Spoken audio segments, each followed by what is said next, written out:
แตกอ่อนกินก่อนมันแก่แซ่บหลายอีหลีเด้อซื้อตัวเองก็ลืมชื่ออะไรเฉยก็รอมาก็รอมาต้องรอดป้าม้าในห้องมาเริ่มต้นมาคนกันเองมาแตกอ่อนกินก่อนมันแก่แซ่บหลายอีหลีเด้อต้องรอดต้องรอดป้าม้าตัวเองอาจารย์บอกให้ใครลีลาเด็ดนะพอ3 คนจะมีรางวัลให้ใครลีลาเด็ดโหวตกันเด้อโหวตเด้อเบิ่งคนนึงเข้าก่อนจื้อไว้เด้อค่ะเต้นเนี่ยเดี๋ยวสิลืมล่ะเอาไม้เบ้าสู้ตัวเองมา1 2 3มาแตกอ่อนกินก่อนมันแก่แซ่บหลายอีหลีเด้อพิมพ์กะมากงล้อกะมทาตัวเองเลยขอจัดกึดเดี๋ยวน้องทาน้องอย่างอย่าอึดอาจารย์ว่าเปลี่ยนเสื้ออันคนท้องเลยอย่างจริงเลยคนท้องไปเอาภาพนี้ก่อนซะเบาๆออกมาละสาวๆวันนี้นะเริ่มมาแตกอ่อนกินก่อนมันแก่แซ่บหลายอีหลีเด้อซื้อจีกับม้าทาทำไมเขาเห็นที่นี่นะจ่ายพี่รางวัลให้เราก็ขับนี่ได้กิน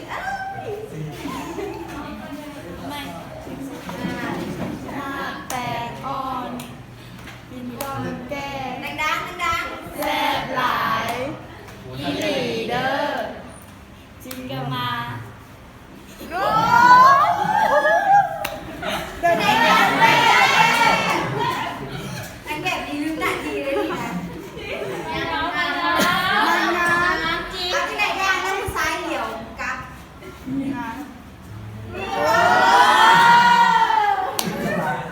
ร้านนุ่มๆไหลอยู่เอามาก่อนเริ่มมาแตกอ่อนกินก่อนมันแก่ในบอลห้องนี่เด้อบ่ห้องของเล่นได้อี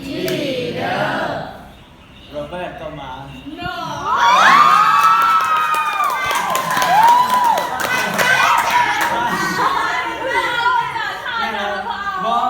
เบิ้ลท่า ข จ้า องผู้เมย์ในโอลิมปิกเลยนี่ท่าเรา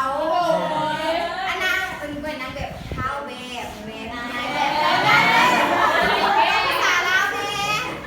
เอาเลยเหรอ เอาเลยเอาแบบพี่สาวเดียว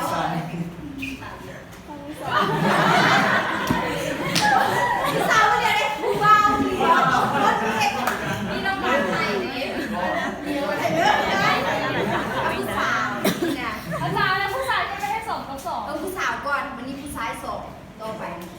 มาเต้นเลยมา แตกอ่อนกินก่อนมันแก่แซ่บหลายอีหลีเด้อจิงกับม้า พี่น้องออกมาดีนะอยากทำเด้สุดเดียวนี่นะ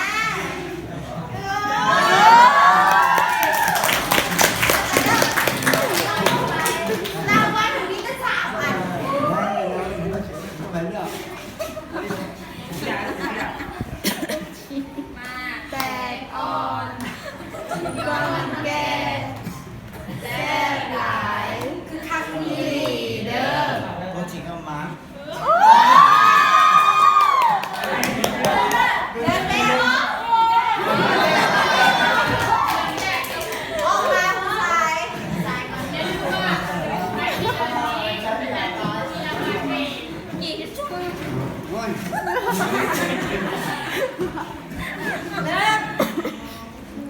มา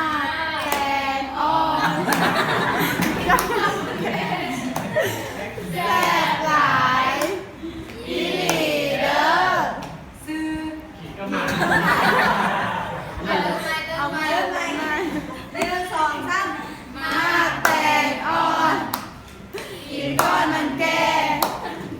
แซ่บหลายอีหลีเด้อ ใจที่บ้านจะเล่นทำไมมาแต่อ่อนกินก่อนมันแก่เฮ้ยแก่หลายอีหลีเด้อพี่กะมา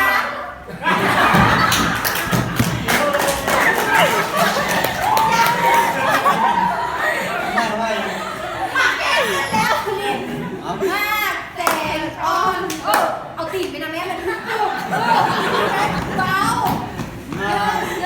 อะสองสามมาแต่อ่อนกินก่อนมันแก่แซ่บหลายเอาไงที่หมักเพลงกันเต้นตลอดเขาทาขนาดมาแต่อ่อนกินก่อนมันแก่แซ่บหลายแซ่บหลายอีหลีเด้อแบบนี้ก็ได้ยิ้มกะมา ส้มกับหมา พี่ส้มโบมาเหรอโบมา ใช่คนนี้ถือว่าเห็นเราให้เราเป็นผู้เดียว อาเฮ็ดโยโย่ไปนำเด้อมาแต่งอ่อนเย่กินก่อนนั้นแก่เด้แซ่บหลายโยอีหลีเด้อ ลูกกินกันมา ค่ะ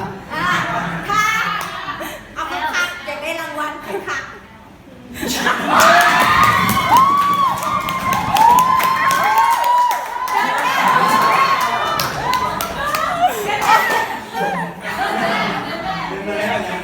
ตื่นแล้วอาจารย์กูแล้ว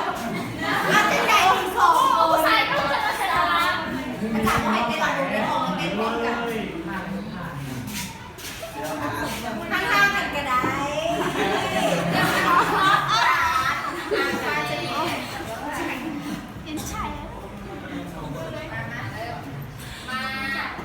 จ่าว่าเป็นครูให้กวนลำบุงนำมาแบกออนมันแกเอาเลยแบบไม่ซ้ำกันโบคักเขาอะแบบนี้ก็ได้ให้เป็นเบิ้งแบบหมอลำนะ อันนี้บอลหรือเปล่าได้ ก็ได้นะอย่าลืมเริ่มชมซ้ำมาแต่งอ่อนกินก่อนมันแก่แซ่บหลายอีเด้อไม่ถึงได้ซื้อตัวเองได้จ่ายบอกตลอดยิ้มกลับมาเที่ยวกลับมา ค่ะ ค่ะสวัสดีค่ะคุณค่ะ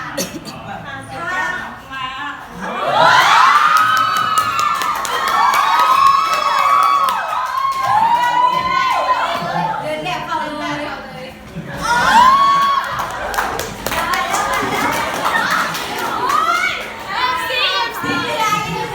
สุดท้ายเขาต้องเล่นใหญ่แม่สุดท้ายต้องเล่นใหญ่เพราะตัวก็เองกันใหญ่อันนี้กันใหญ่ใหญ่เพื่อทุกอันเนาะ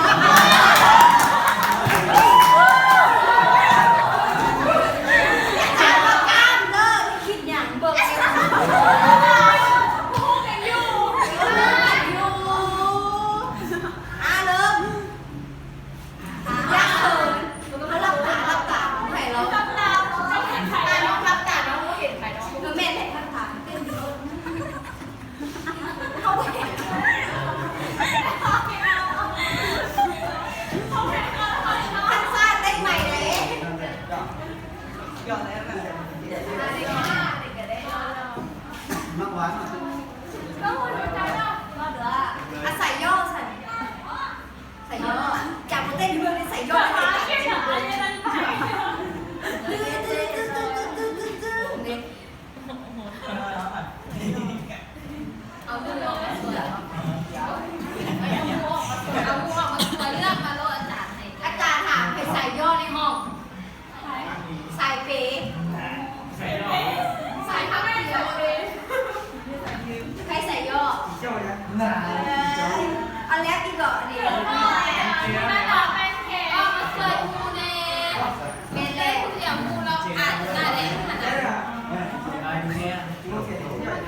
เมนเด้คอมเมนเด้